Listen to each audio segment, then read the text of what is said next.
Asynchronous और await को हम इस तरह से समझ सकते हैं कि एसिंक्रोनस और अवेट क्या होता है। एसिंक्रोनस होता है, मान लीजिए आप किसी होटल में गए, ठीक है, और उस होटल में आपने कोई ऑर्डर किया। ऑर्डर करने के बाद मान लो आपका ऑर्डर इतना बड़ा है कि थोड़ा सा टाइम लगेगा, मान लो 5 मिनट लगते हैं आपके ऑर्डर को कंप्लीट करने में, ठीक है। तो उससे पहले किसी और ने ऑर्डर कर दिया, खाने का ऑर्डर कर दिया, आपने भी खाने का किया है और उसने भी, दूसरे व्यक्ति ने भी खाने का ऑर्डर कर दिया वेटर से। तो आपने जो ऑर्डर किया है उसको लाने में लगती है 5 मिनट, और जो दूसरे व्यक्ति ने किया है उसने जो ऑर्डर किया है उसको लाने में लगते हैं 2 मिनट।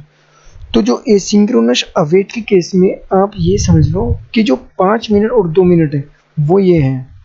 मतलब अगर आपके ऑर्डर में 5 मिनट लगते हैं तो वो आपके ऑर्डर को रोक देगा। एक ही साथ में आपने दोनों ने ऑर्डर दिए हैं, ठीक है। तो पहले दो का जो दूसरा व्यक्ति है उसके 2 मिनट में आने वाला है, तो वो पहले उसको सर्व कर देगा, मतलब उसको ऑर्डर ला करके दे देगा और आपका 5 मिनट में ला करके उसको दे देगा। तो आप इसको इस तरह समझ सकते हो, ठीक है।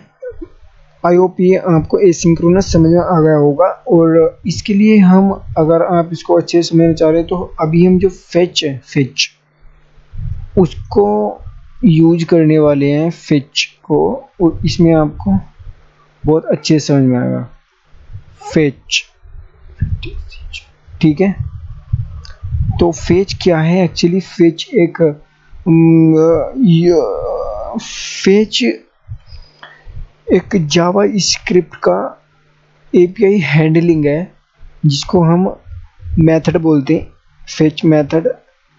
और उसकी मदद से हम कोई भी जो रिक्वेस्ट होती है, सॉरी एपीआई होती है, एपीआई चाहे वो पोस्ट मेथड से रिलेटेड हो, चाहे गेट मेथड से रिलेटेड हो, चाहे डिलीट हो, चाहे पुट हो, अपडेट हो, ठीक है, वो सारी की सारी हम फेच से, ये जावास्क्रिप्ट में फेच की मदद से कर सकते हैं। फॉर एग्जांपल यहाँ पे हमारे पास एक डेटा है, फेच क्या नाम था उसका, जेसन प्लेस होल्डर, ठीक है। आप यहाँ पे जाओगे नीचे और नीचे और नीचे, यहाँ पे जेसन का बहुत सारा डेटा आपको मिल जाएगा। तो मैं इसको करूँगा कॉपी और आऊँगा यहाँ, और यहाँ आने के बाद मैं इसको डायरेक्टली इस तरह से कर सकता हूँ कि फेच और फीच करने के बाद मैं इसको पैरेंथेसिस दूंगा और उस एपीआई को जो मैंने यहाँ से कॉपी की है, क्योंकि मुझे ये डेटा एक्सेस करना है, गेट करना है, तो मैं यहाँ से एक्सेस कर लूँगा, ठीक है। और एक्सेस करने के लिए मैं यहाँ पे लगाऊंगा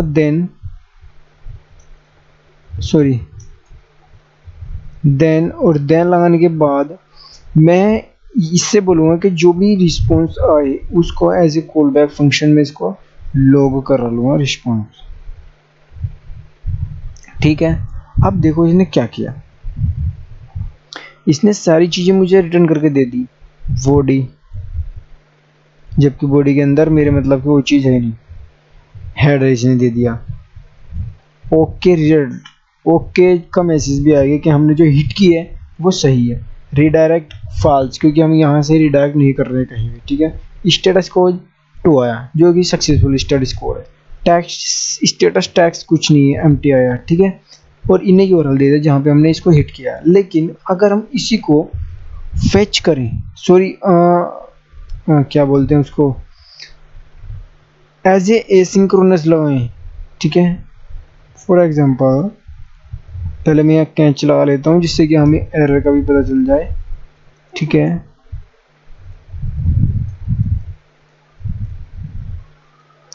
लॉग कर दे एरर, ठीक है। तो अब हम करेंगे यहाँ पे एसिंक्रोनस और अवेट का यूज। तो सबसे पहले हम यहाँ लगा लेते हैं ASYNC।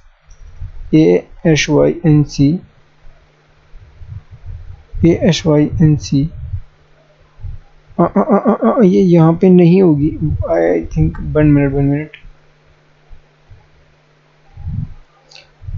ASYNC, ठीक है। और अगर यहाँ पे हम अवेट लगे, AWAIT, सॉरी अवेट, और अब देखें यहाँ पे रिजल्ट, अभी भी कोई नहीं, कुछ नहीं आया है, लेकिन response.json करें यहाँ पे तो आप देखना ये प्रॉमिस रिटर्न कर रहा है यहाँ पे, ठीक है, फुलफिल्ड प्रॉमिस रिटर्न कर, जो कि मैंने आपको बताया था प्रॉमिस वाले केस में, प्रॉमिस वाले कॉन्सेप्ट मैंने आपको बताया था, यहाँ पे मैंने आपको बताया था, ठीक है।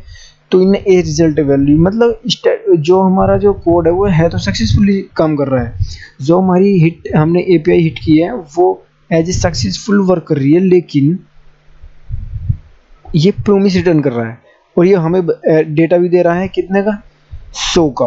कितने का दे रहा है ये, 100 एरे दे रहा है, एरे ऑब्जेक्ट दे रहा है, सॉरी एरे नहीं, एरे ऑब्जेक्ट, ठीक है।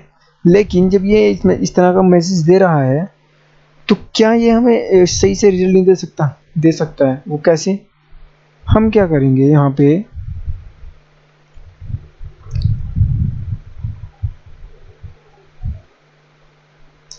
एक और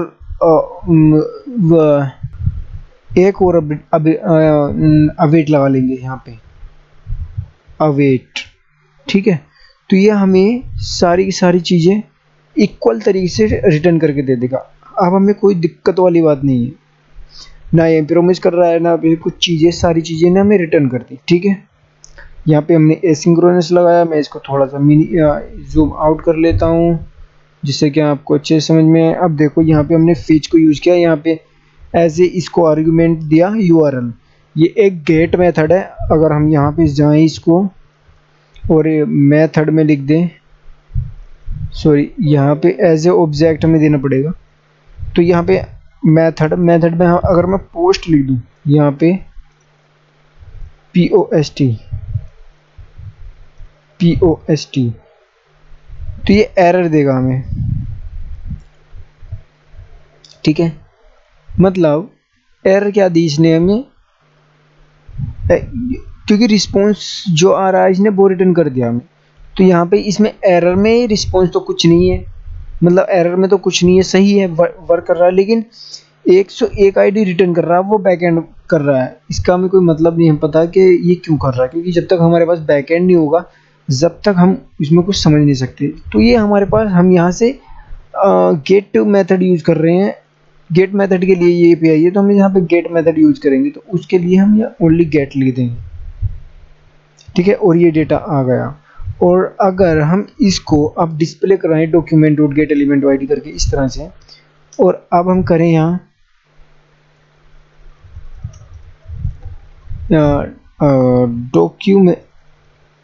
document dot get element by ID, sorry get element by ID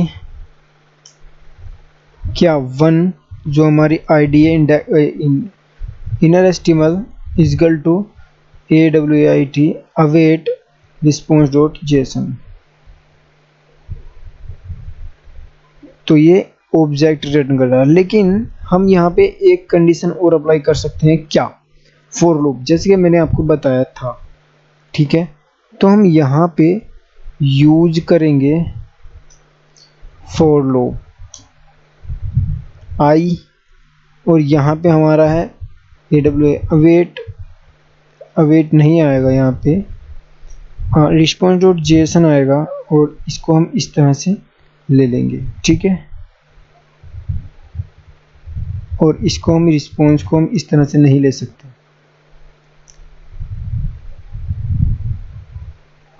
हमें ये किसी वेरिएबल में स्टोर करनी पड़ेगी, तो हम यहाँ पे इसको स्टोर कर लेते हैं, CONC।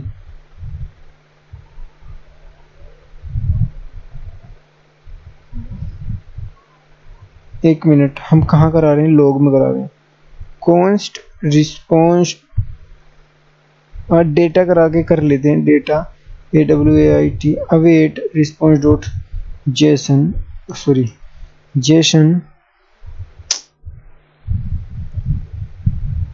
ठीक है। और हम इसको यहाँ से हटा देते हैं। लॉग, अभी हम क्या करा दें, इसको भी हटा देते हैं यहाँ से, इसको भी हटा देते हैं क्योंकि हमें कंसोल नहीं चाहिए अभी। और हम यहाँ लिखेंगे फॉर लूप, और यहाँ लिखेंगे आई, और यहाँ लिखेंगे डेटा। ठीक है, और इस डेटा को हम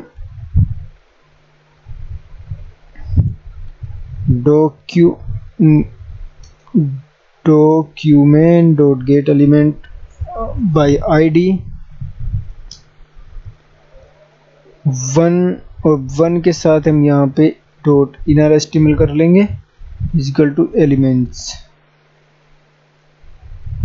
ठीक है, तो ये हमें ऑब्जेक्ट रिटर्न कर रहा है, पहला वाला।